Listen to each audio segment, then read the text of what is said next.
Thank you for tuning in. We're thrilled to be able to present this event virtually in the midst of concerns surrounding public health. Town Hall is proud to be a community-focused organization and a place where we can share interesting ideas and creativity, even if it means we can't gather in person. I'd like to thank Ortile and Ford for appearing tonight to help make that possible. Town Hall is currently pursuing options for producing more virtual content such as tonight's event, and many of our past talks are available in video and podcast form on our digital media library. For viewers who want to watch this broadcast with closed captioning, we recommend viewing this stream via our YouTube page. To enable real-time closed captioning, click the CC button in the bottom corner of the video player. The video will be available for rewatching immediately following tonight's broadcast. Town Hall is adding new events and podcasts every day. Upcoming programs include Danielle Sarid and Nikita Oliver taking aim at issues of mass incarceration, Aaron Barbaro Strain on the experience of undocumented immigrants, and continuing installments of Earshot Jazz Live from the forum. Town Hall and the nonprofit community at large have been put under significant strain due to the recent wave of event cancellation. We hope you will consider extending your generosity to help support us during this difficult time by making a donation by clicking the donate button at the bottom of your screen or becoming a member. Leave things behind. And sometimes you have to leave people behind in order to leave the fantasy behind. So I'm wondering, what is the thing that was hardest? What part of the fantasy was hardest for you to let go of? Oh, that is good. The hardest part of the fantasy to let go of, I guess. Well, I think the irony of ironies is that I get to live my fantasy right now as we're doing this. Like, I am now a published author. I'm doing a book tour with so many of my friends, among them you, and we get to do them despite the pandemic. And like some context, gang, like Ashley is really the person who helped me, put this in motion. Ashley introduced me to my agent, and Ashley had always believed in me from the start when we first met, like 6 years ago. And so I am kind of getting to live the fantasy right now. And I think, if anything, the person that I kind of had to let go of was a kind of, mythic version of me. But at the same time, it is a little odd because that kind of mythic version is kind of happening right now. Like, I get to be this author now. I do get to be published and, talking about the things that I'm interested in. But I guess what's the kind of split identity there is that it's no longer just someone who is kind of lauded solely on his merits. Or what I'm trying to say is that this is a lot harder than I thought it would be. And especially now, given so much of the fantastic political unrest and societal unrest and a lot of the reckonings that we're seeing happening every day, all of that takes a lot of work, and a lot of that takes a lot of solidarity, and a lot of that has to be done in concert with so many other people and reaching across various differences and divides. And I think then, now sort of saying that out loud, the sense of myself that I've had to let go of is someone who does this on his own. Someone who does this, without anyone's help, that is getting by and succeeding and thriving solely, purely on his own talents. And I don't think that is true for anyone who is not white. And even then, I think you see these sort of fantastic, best-selling whatevers, and a lot of other operators are moving to put them in those spaces, to put them in those high tiers. Like, white supremacy and the idea that whiteness is better is not just happening on its own. There are many people operating to make it so. And in turn, there have to be a lot of people working together. It is teamwork, in a sense, to be able to be able to dismantle this old system, and we have to work together as people of color, as Black people, as Indigenous folks, across all lines of class, sexuality, gender, to be able to work towards the society that we want to build, because we're not seeing it right now. No, we're not. And that's why we're here in this outside right now. Absolutely. As you reject that idea of white supremacy, or learn to reject it, and you move further away from that idea of the model minority, how is that changing your relationship to the idea of your inherent self-worth? Like, are you seeing that as you move away from that idea of the model minority, that you are feeling like more of yourself, or more worthy in and of yourself? That's a really tough question. I think, so as I sort of look at the model minority myth and understand where and how, how that has affected my becoming. Sorry, Michelle Obama, I'm stealing that one. My becoming. And it's sorry, I need to top off my glass. It's interesting because so much of who I am now, right, is like someone is here because of that model minority myth, that desire to really wear the medals, wear the suits and the Americana, and to be decorated, to feel like there is value in that, right? To feel like that is what grants me permission to even be on, Lenape occupied territory in New York, And the I think now, as I reckon with it and sort of do away with that model minority myth, to do away with Asian American silence, to learn how to speak up and to agitate and to, rock the boat in a way, uh, I think there's less concern and fear that what I have worked for is going to be taken away from me. I think the model minority myth, one of the main engines of the model minority myth is the idea that if you speak out, if you make noise, if you are not silent, if you refuse to keep your head down, that there will be retaliation, that you will be punished for it. And so Matthew Salesses writes, actually, in a great column that I work with him on at Catapult, at the magazine. He talks about the one of the premises of the model minority myth is that if you don't want more, you can be satisfied, right? And so all of that to say, now that I kind of see the model minority myth for what it is, an invention of white supremacy, I am less afraid to buck that and to understand that my talents and my success are not the only things that give me inherent value. Value is a weird word.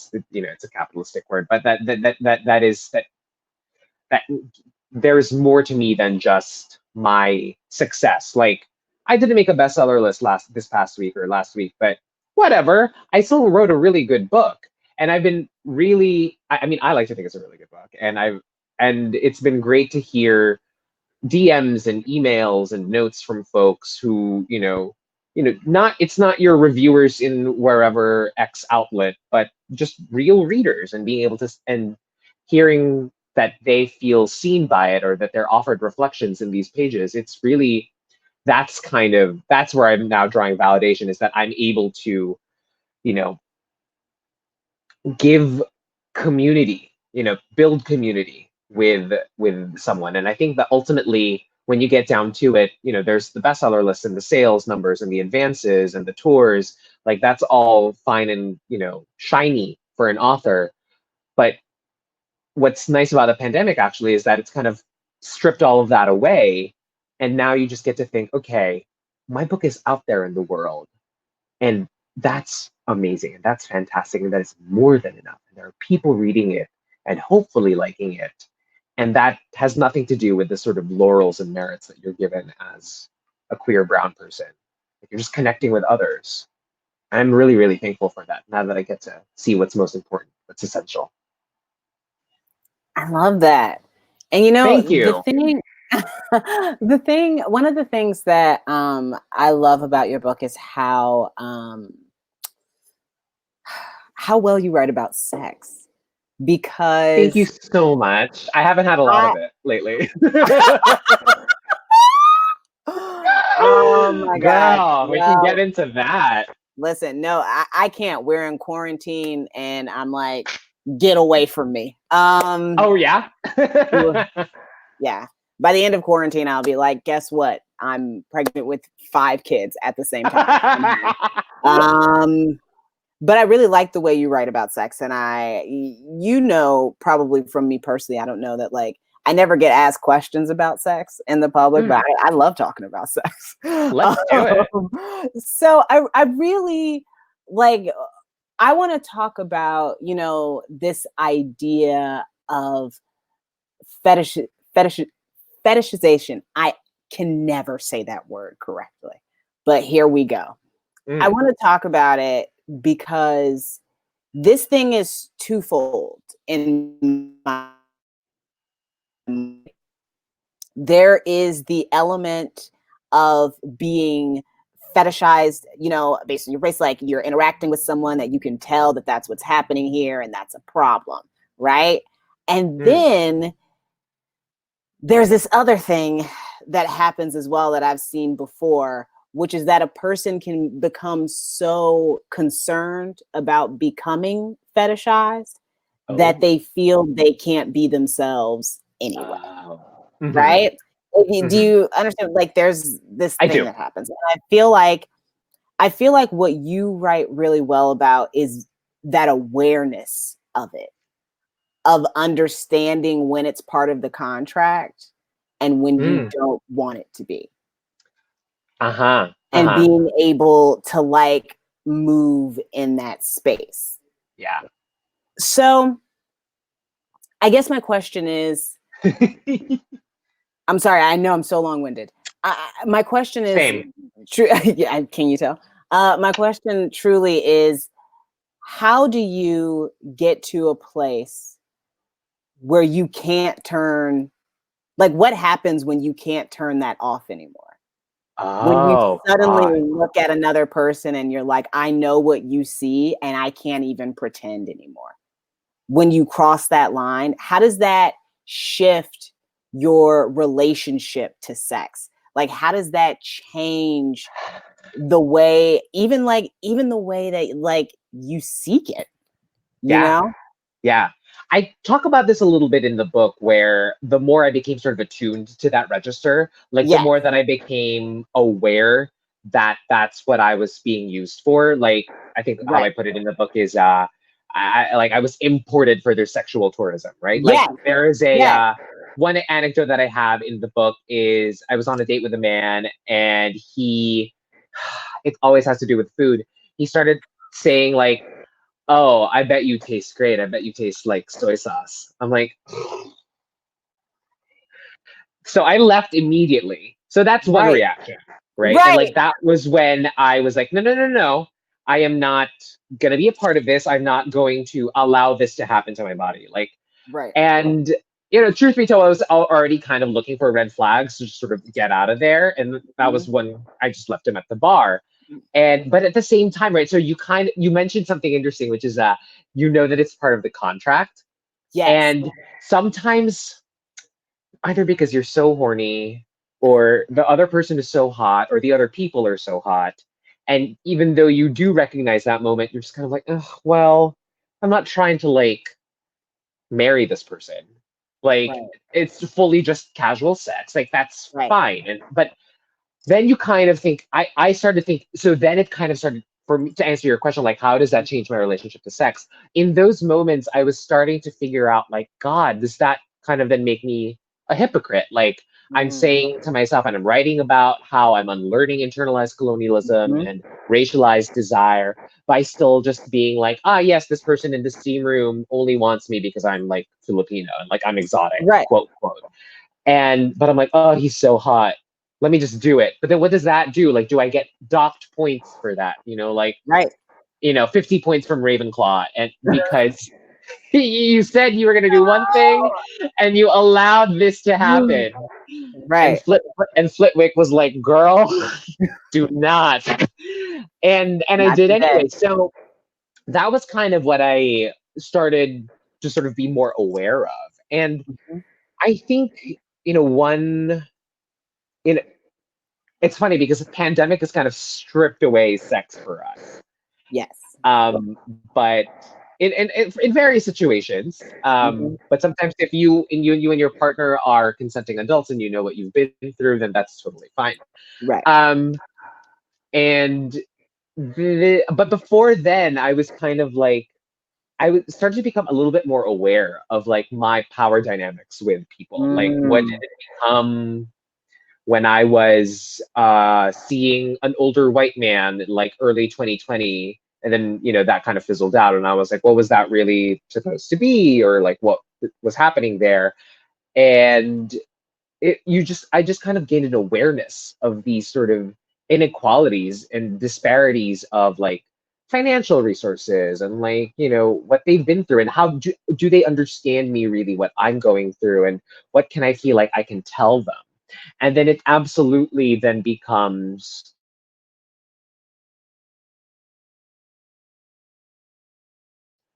sometimes there is kind of like a nice freedom in just being a sexual plaything.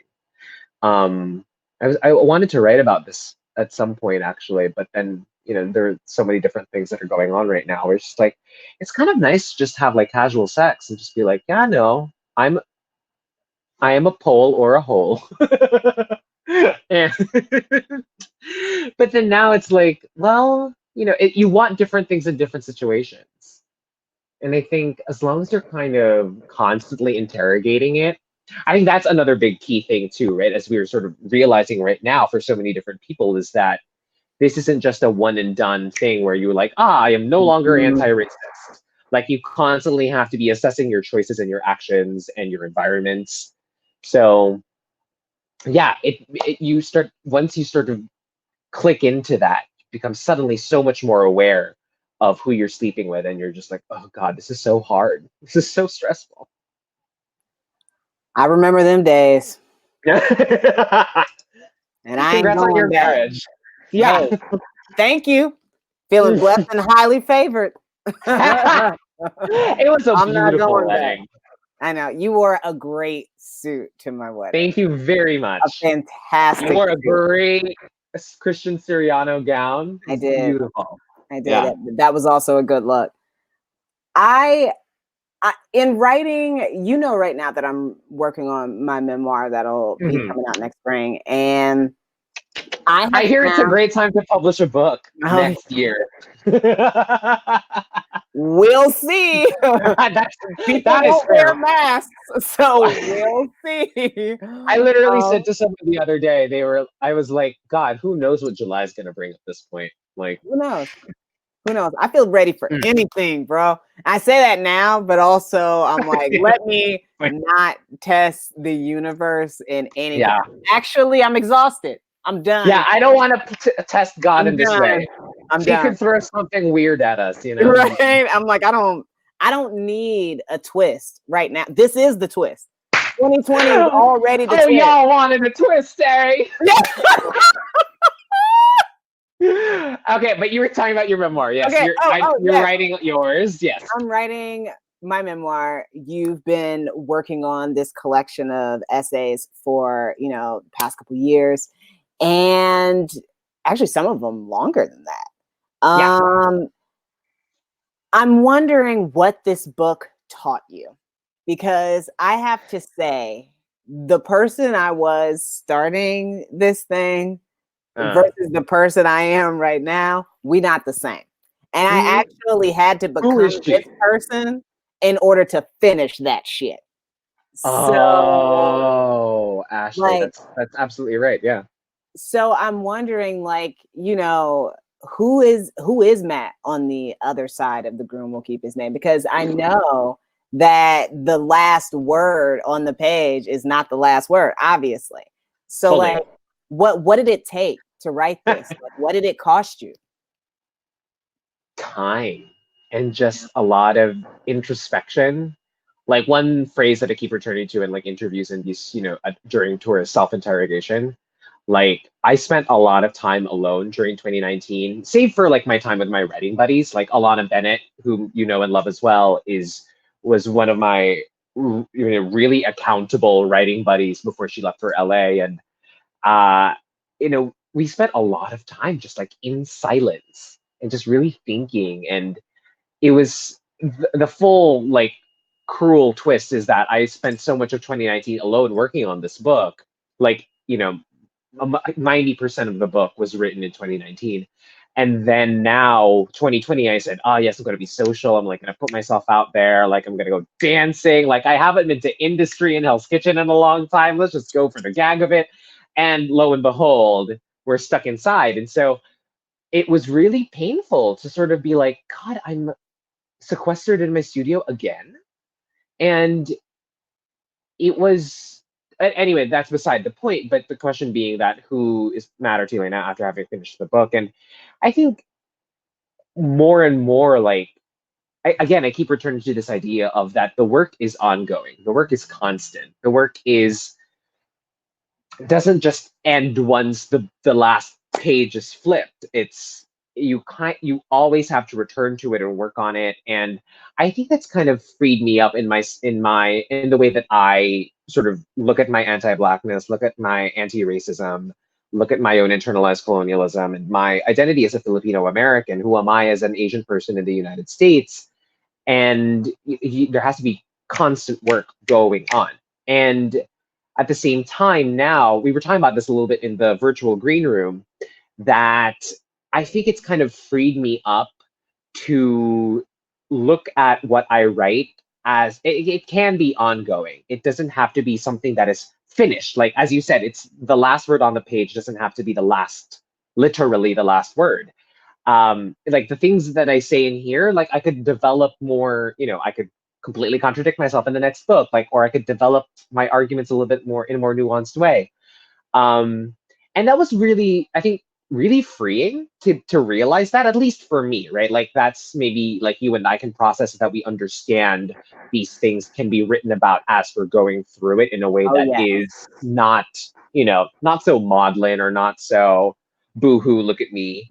Right.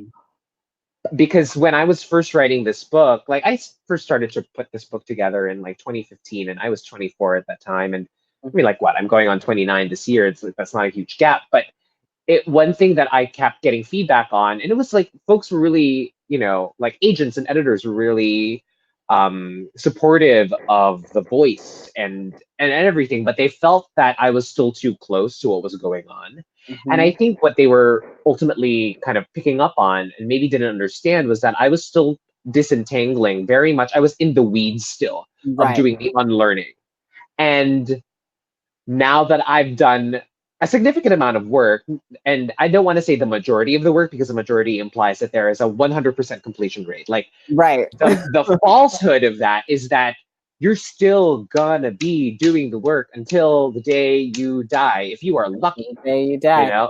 You have to be constantly interrogating yourself because it's not, as I've mentioned, it's not a one and done thing. But I think now at this point in the book, I've done enough of that foundational work to be able to, again, develop the arguments and the ideas in a way that would be successful in book 2 or book 3 or whatever else comes after this. Oh, I see a career arc.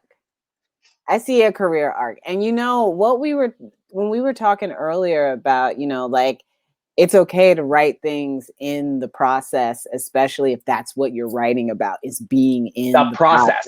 Yeah. Thank God. I think that's okay. And I think that is a sort of radical vulnerability. It leaves so much room for people to watch and learn about another person, which is to me a gift. Anytime I get the opportunity to learn about another person and really see them, when somebody lets me see them, I'm like, that's a gift. Yeah. Like that's a real gift, because I think what it is watching somebody move away from the fantasy and sort of stake a little bit of claim in reality with you, and you don't have to feel alone there anymore. Yeah. And I think we all have that, where we're trying to get other people to like sort of be in our like in reality with us, or in the closest thing to it. Right. It's so helpful to me when I read someone who is in that liminal space, in that transitional period, because very often I think there's this kind of impulse for, a bunch of other writers, no one specific, but just like a general idea that once you write about something, or like if you're talking about something, even just on Twitter, that like the opinion is fully formed, that the opinion is like you're set in it, like it's been that way forever, and like people just go from like 0 to 100, it seems like, and like I want to see 10, I want to see 25, I want to see 69, and No, like no. Thank you for letting me make my bad jokes. It just I want people to be working through things in public. There's such a fear of doing that, I think. And I think that's the work that is most important, because then it tells it tells audiences, it tells people who are watching you and listening to you that it's okay to be constantly in development. People seem too fully formed. And I'm like, no, you were like in it's your not even awkward middle stage. Let's talk about right. that. Right. Because it's Yeah. not even that, to me anyway, it's not even that like you have to like come be somewhere different. It's just that you have to admit where you already are. Oh, fully. It's God. not that you have to believe something different. It's just that you just have to admit what actually is, and that Yeah. you have to learn how to feel like being wrong isn't going to kill you. I Mhm. read this book the other day called, or last week, called The Adult Children of Emotionally Immature Parents. But one of the things I realized reading that book, and it actually changed like even some of the framings of some of the things I read in your book. But it absolutely like drove home that idea that like people are terrified of being wrong. Like Yes. they really feel like, and that can come from, the emotionally immature parent, that can come from a lot of things. But we as a society are terrified of being wrong. Like terrified. And we think that being wrong is the same as being bad. Yes. Mistakes are not inherently evil. Like Yes. mistakes are what let you understand where, okay, maybe that path isn't wrong. Let me course correct. Let me pivot. Right.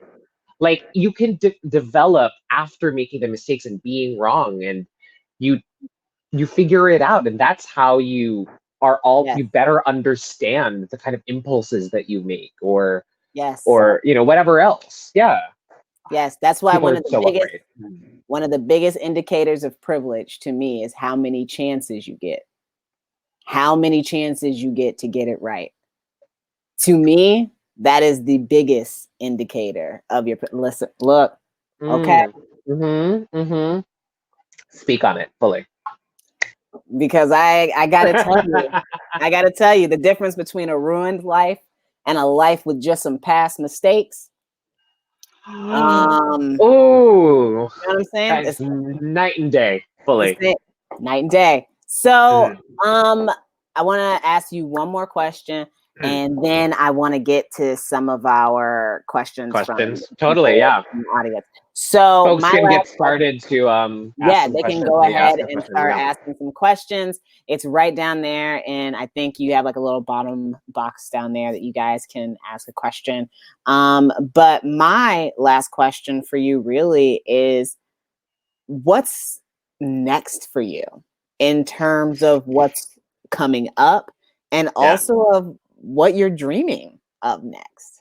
I like that question, what you're dreaming of. Because like very often folks are like, what are you working on next? And it's just like, well, very like no contracts are signed or anything. But I love the idea of like, what am I dreaming of next?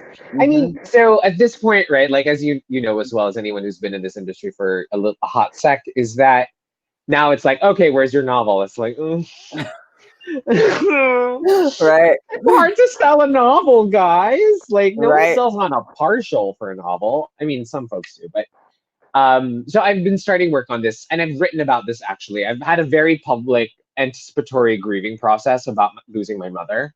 I wrote about it for Vogue. I wrote about it for Condé Nast Traveler, and in the Traveler essay, I wrote that I'm working on this novel where a son and a mother are traveling the globe, and it's the at first I said in the essay that they get stuck somewhere because of a global pandemic, but now it's actually taking on different kind of shape. So I'm really excited to see where that takes me. And now now it's like interesting because like I can't draw on just things that I know anymore. I'm like drawing on things that I want to learn about. So like the other day on Twitter, I was like, is anyone an interpreter and translator for the UN? And folks are like, Dina Shanker, who we used to work with at BuzzFeed, was like, oh, I know a person. And so that was really fun. I'm gonna start doing my research pretty soon once things calm down. And then I feel like you're I am good at that. Sorry. thank you. Thank you. I've been told I'm good at making things up by my ex-boyfriends. Gaslighters. Yeah. And then I'm thinking about a second nonfiction book as well. I'm thinking about, so we've talked about literally, the things that we process and processing through it. And I think of the grief memoirs that I've read, it's always very much about like, my father passed away 10 years ago. And like, this is my grieving, what happened. But I'm very interested again in sort of looking at what writing about grief is like as you're going through it before, because there's so much about anticipatory grief and the weird limbo that a lot of people are in when, in my example, I'm stuck in New York in the middle of a pandemic. I can't fly to the Philippines, or rather, it's really dangerous to fly to the Philippines because I could become a vector for transmission. And, to be with my mom who's still alive, but currently is I wrote about this on my website that she's currently unresponsive. She cannot hold a conversation. She's mostly asleep, and so there's this weird sort of half-life that we're living in right now. Not just her, but for my family, my stepfather, myself. And I was talking to a friend about it the other day. It's like there's still that question of like, should I go? But then it becomes you're choosing between uh, the presumed comfort of the dying versus the survival of the living. And so it's like, oh, this is hard. I want to write about it, just because it's how I process things. But yeah, so those are the sort of two things that I'm hopefully working on. And, I'd love to figure out other formats for Groom, like if it's a mini series on HBO Max, like that's great. You never know. You never know. And one thing that I've told folks is that I put together the book, like I structured it. My Ed, my agent, our mutual friend Ed. I told Ed at first, like when I was revising the proposal, he was like, "This is so structured so wonderfully. What did you do?" I was like, "I modeled it after a season of The Crown." Just like a contained episode with a larger arc. There you go. Okay. Let's see if that translates to screen. And it does. I hear. No, I love this for you. I love that the places that you're thinking of going up next, because, love and death hand in hand. You Fully. know what I mean? Like the fact that we die is kind of what makes love feel so intense. Yeah. And the terrifying thing about love is that we die. So I'm really, really excited to see what you do next. So let's see. We've got some questions here. We're gonna get into. All right. Mm-hmm. Okay, this one's number one. So let's just get into it. What are your thoughts on people of color who abhor being sexually fetishized, but are okay with sleeping with a fetishizer if it's just for sex, as though if they go And with that understanding, they're in control of they're in control of the situation. Do you feel like a person is in control of the situation in that context? It's so slippery, right? It Like, is slippery. I talk about it in the book where I under I literally that was one way I tried to maintain a sort of veneer of control, which is say like, well, let me just like, it's kind of cool that I'm subverting the lotus blossom stereotype or the dragon lady stereotype, like, or the geisha kind of idea. Like you know, Memoirs of a Geisha came out right as I was coming to the States, and I was a young impressionable gay boy who loved to wear his mother's silk robes. So I was like, yes, I too am Gong Li or Ziyi Right. Chang or Michelle Yeoh, who were not Japanese, none of them. None of them. That is absolutely true. And so I was like, even with that sense of like self-awareness or like, oh, I'm trying to subvert it, like how in control was I of that situation ultimately? And it's hard to say. And as far as how I feel about folks who think that way, like this question of like, how do I feel about myself when I did that? It's like, it's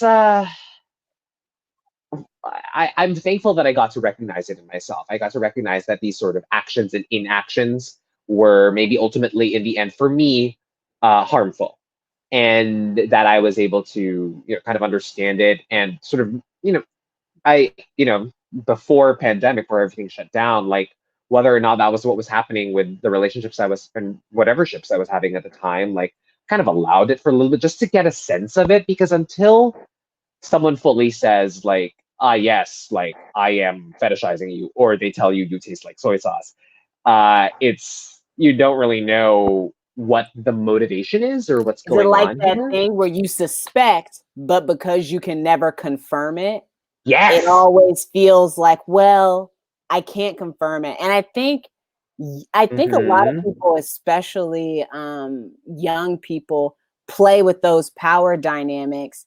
Yeah. Basically, to almost like toeing the line, testing the line. If I pretend it's not there, if I Yes. don't acknowledge the power, then it has no power over me. All I have to do is pretend like it's not there and not Right. acknowledge it. Or like I have enough power in this sense, and like therefore I have ultimately the upper hand, right? Right. It's really tricky, and I don't think there's an easy answer or solution to it. I think it's just a matter of Growing understanding growing up and understanding that these are the power dynamics at play, and how are you going to play with that. And I think one way that I sort of acknowledge that in the book too, and I'll repeat now, is that that's kind of like how kink very often happens, right? It's like ultimately what you need is an understanding of the situation, an understanding of the contract, again, which you mentioned earlier, like understanding the terms of the contract and everybody being consenting adults and, being of sound mind when they do, sign, metaphorically sign it. And because like if you are, say, into, daddy boy language in bed, like you kind of have to be like okay with what's implicit in that dynamic. And it's fun when you subvert that. Like, well, we can get into it another time, but I know. Yeah, I'm like, you going. I was like, is he gonna go all the way? and then well, there are a bunch of other questions, so I want to get to them. Let's see. What's next? Okay. Can you talk about how quarantine has treated you? Have you been able to be productive with it? And have you developed any new habits or hobbies? No new habits or hobbies unless you count sleeping at 3 a.m. as a new hobby. Have I been able to be productive with it? Actually, yes. I'm actually writing an essay for Ashley for something, and I got the email and I was like, "Ooh, let me see what happens right now. Like, what immediately comes to mind?" And I like magically 500 words appeared on my Google Doc. I was like, "Amazing!" And how has quarantine treated me? It has, as I mentioned earlier, it's kind of made me understand what's a little bit more essential in my life, what is most important, and uh, ultimately it is connection and communion and community. And even though the forms of community that I normally enjoy, i.e., sort of physical presence, like I missed a party at Ashley's while I was in the Philippines, which I was so upset about, but like that would have been amazing. But like I get to have communion with you, Ashley, now, right now, like in and let's have communion with so many different people from all over the world in this crowdcast. And if anything, quarantine has actually made me and the people that I hold close a little bit more intentional about how we check in with each other. Like there have been so many like, let's have a FaceTime date, let's have a Zoom call, or like a group FaceTime. Like I reconnected with folks that I first met when I was like role playing on Harry Potter forums in like high school. Like, and we were like, oh my God, you're a you're a published author now, or like you're buying a house, and it's like, oh my God. And like we all look like we're still in high school, but we've also grown up so much. And it's really cool that it's like it's reminded us who we want to be in touch with in these moments and days where we feel like the world is ending. Who do we want to be by our side? And it's such a privilege to be able to do Right. this however we can. Did you have that beard in high school? I did not, no. No. I had like Could you grow a wispy. beard? No, not in high school. God, no. I think I could have grown a beard when we first met in 2014 after I graduated college, but I don't know. I just never let it get this long, and now it's a tickler. A A tickler. tickler. Oh, I like that Where does shit. it tickle? Who knows? You know what I'm saying? Let's find out. Mm. Can you talk about moments in publishing when gatekeepers or editors have been confused about Filipinos' racialization?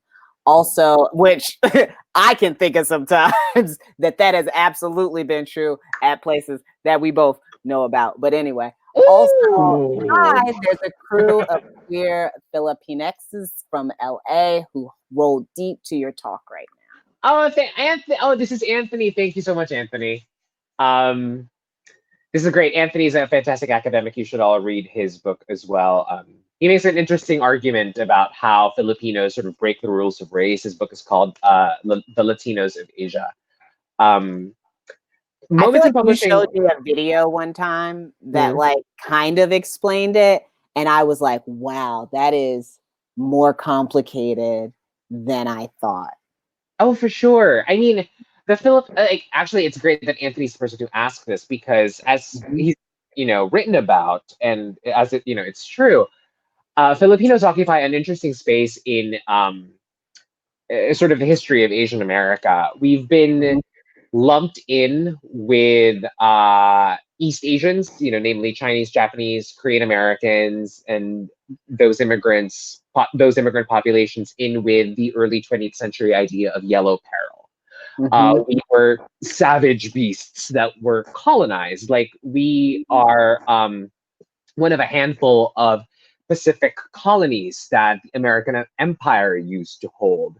But also at the same time, we also have the Spanish colonial history that we share with a place like Mexico or Puerto Rico. Uh, that sounded so white, Puerto Rico. And so we kind of there's a lot of again this slippage that's really interesting where I say that like as a Filipino, I identify as Asian, but there are some Filipinos who don't identify as Asian, and there's kinship with Latin American populations in the Philippines, in the States, but then also Asian American populations in the country. But when these huge groups that are very diverse in and of themselves, and they're not monoliths, Filipinos have an interesting way to sort of just kind of blend in with those. And very often there is that kind of sense sometimes where what is quintessentially Filipino, because it is such a melting pot of a colonial history and a diaspora. Like we're one of the jokes is that there's Filipinos everywhere in the world, like in the places where you would least expect. Like I remember my first time in Italy, I spoke to three Filipino workers at the Starbucks, the big Starbucks in Milan. And talking to them, I was able to talk to in Tagalog to some of them. But then one of them was like, "Oh no, I was born here." I was like, "Wow, that's fascinating!" Like Filipinos are all over the world because one of our biggest imports is literally human labor. And anyway, all of that to say, this is not answering Anthony's question. Moments in publishing when gatekeeping have been confused about Filipinos racialization. Yeah, I mean, yes, it's tough. And like literally someone at once told me like, "Oh, are Filipinos Asian?" Just like, yes, the Philippines is in Asia, but that's funny that you mentioned that because XYZ. And so Mhm. it is hard to sort of identify the place of Filipino voices in publishing right now. But I think we're really making, I think, really huge strides. I mean, Anthony's a part of that wave. A lot of like fantastic professors and people in academia are a part of this wave of Filipino studies. Miss Gia Tolentino right here, Mix Meredith Talusan right here, Elaine Castillo, Joanne Ramos. There are so many fantastic Filipino writers out there right now. Jessica, and even from before too, like we have a legacy of folks like Jessica Hagedorn, right? Or like the poet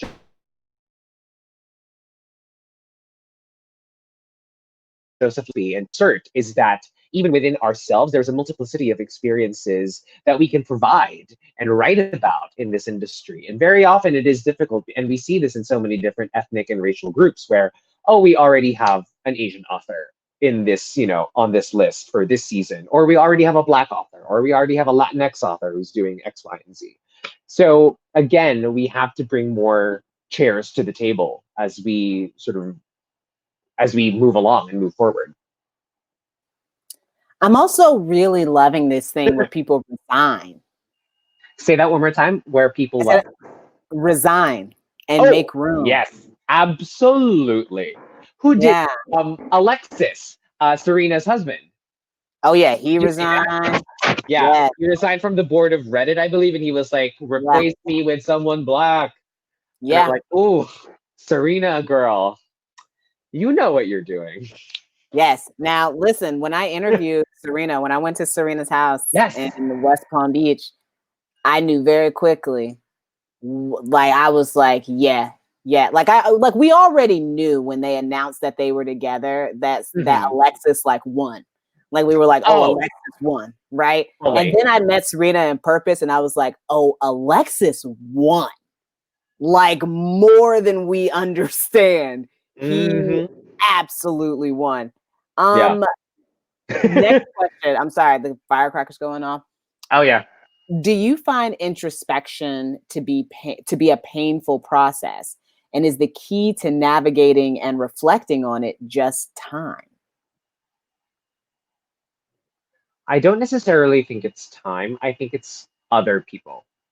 I think it's I talk a lot. I mentioned my friends a lot in the book, and they're kind of like this Greek chorus that allows me to sort of, you bounce ideas off of people and like, sort of like, am I weird for thinking this way? And they're oftentimes like, no, that's normal. And like, what you need to do is this, or like, what do you think about doing this? Or sometimes they're like, no, yeah, that is weird. Like, you should talk to your therapist about that. So I don't necessarily think it's time. Sometimes it takes a long while to come to terms with something.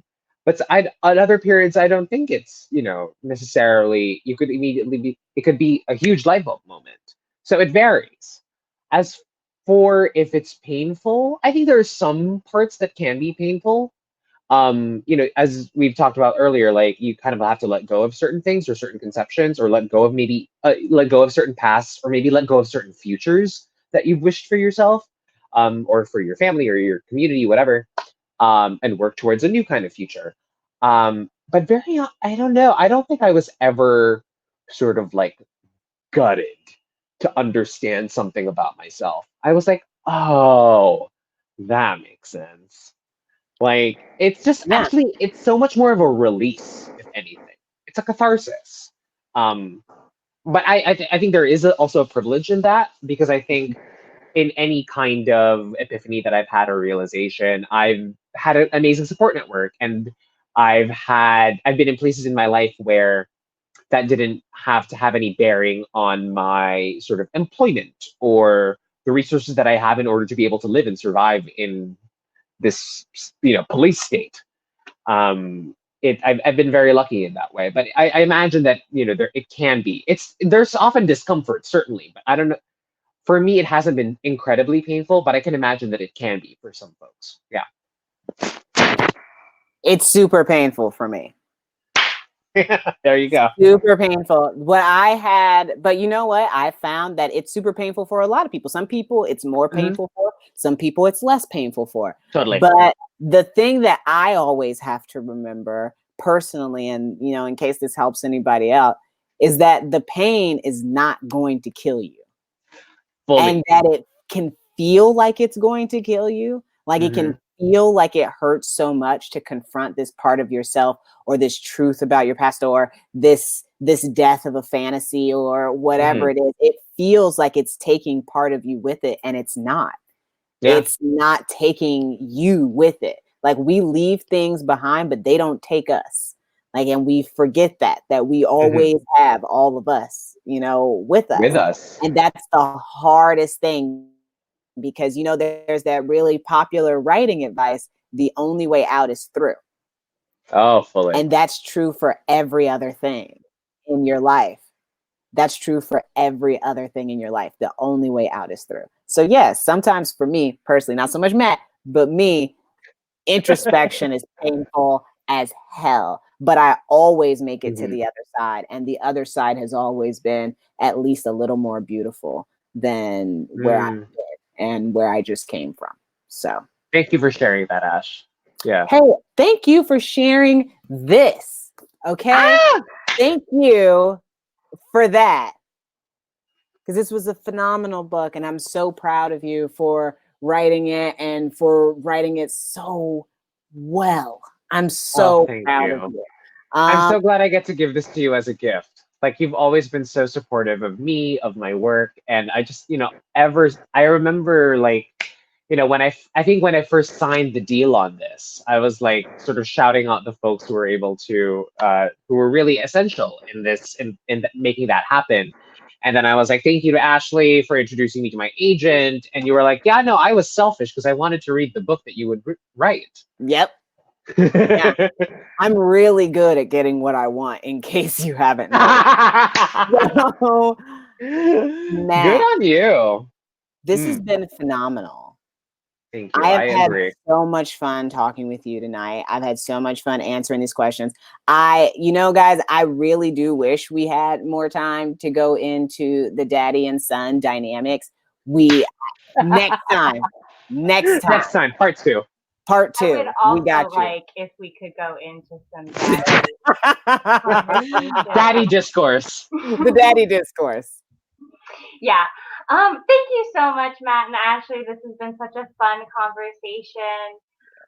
My spirits have been lifted. I'm sure that's a sentiment felt amongst many of our audience members. I'm going to cheers too. All right. Thank you, everybody. Please hit the buy the book button and purchase through our partner tonight, Elliott Bay Bookstores. We absolutely love them. And if you feel so inclined, you can also donate to Town Hall with the donate button.